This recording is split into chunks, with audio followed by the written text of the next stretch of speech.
খুবই মজাদার একটি নাস্তার আইটেম তৈরি করে দেখাবো। এটা খুব সহজেই বাসায় তৈরি করে নেওয়া যায়।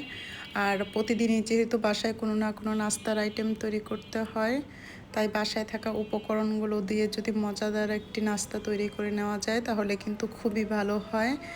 আর বাসায় কিছু উপকরণ থাকলে সেগুলো ব্যবহার করেই কিন্তু এই চিজ পরোটাটা তৈরি করে নিতে পারেন এবং সবাই খুব খেতে পছন্দ করে এবং খুব সুস্বাদু হয়।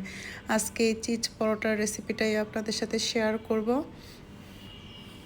এখানে আমি একটি প্যানে একটু বাটার দিয়েছি। বাটার দিয়ে আমি ফ্রোজেন পরোটা ব্যবহার করব।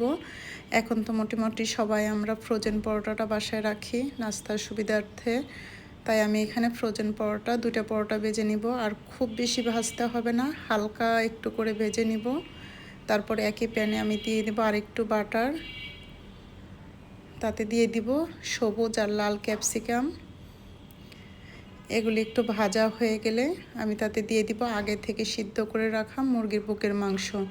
এটা আমি লবণ আর গোলমরিচের গুঁড়া দিয়ে সিদ্ধ করে রেখেছিলাম। এখন দিয়ে দিব পরিমাণ মতো লবণ, চিলি ফ্লেক্স, জালটা যার যার ইচ্ছে অনুযায়ী দিয়ে এটা খুব ভালো করে একটু ভেজে নেব। আর দিব হচ্ছে সয়া সস। সয়া সসটা দিলে চাইনিজ একটা ফ্লেভার চলে আসে, তাই আমি সয়া সসটা ব্যবহার করেছি এবং খুব ভালো করে একটু লাল লাল করে ভেজে আমি উঠিয়ে নিব, যাতে ক্যাপসিকামগুলো হালকা একটু সিদ্ধ হয়ে যায়। তাই আমি একটু লাল লাল করে ভেজে নিয়েছি।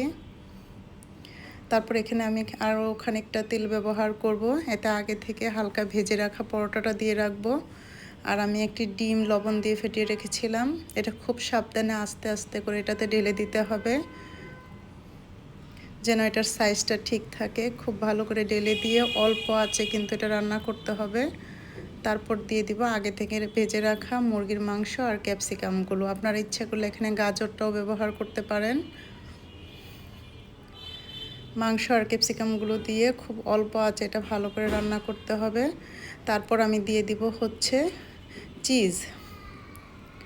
আর চিজ ব্যবহার করাতে কিন্তু বড় ছোট সবাই খুব পছন্দ করে। আর এটা খুবই ভিন্ন স্বাদের একটি পরোটা হয় আর খেতেও খুব ভালো লাগে। খুব বেশি সময়ের কিন্তু প্রয়োজন হয় না। আমি গ্রেট করে এখানে চিজগুলো দিয়ে দিলাম। আর বাচ্চাদের জন্য তৈরি করলে একটু বেশি করে চিজ দিলে ওরা খুব পছন্দ করে। তারপর আরেকটা পরোটা দিয়ে খুব ভালো করে চেপে চেপে এটা লাল করে ভেজে নিতে হবে। আর তেলে যখন খুব ভালো করে চেপে চেপে লাল করে ভেজে নেওয়া হবে তখন কিন্তু এটা হালকা মচমচা হবে এবং খেতে খুবই ভালো লাগে। খুব অল্প সময়ের মধ্যেই কিন্তু আপনি বাসায় নাস্তাটি তৈরি করে নিতে পারেন। একটু মাংস আর সবজি ব্যবহার করে খুবই মজাদার একটি পরোটা হয়ে যায়। আর আমার রেসিপিগুলো অবশ্যই দেখবেন।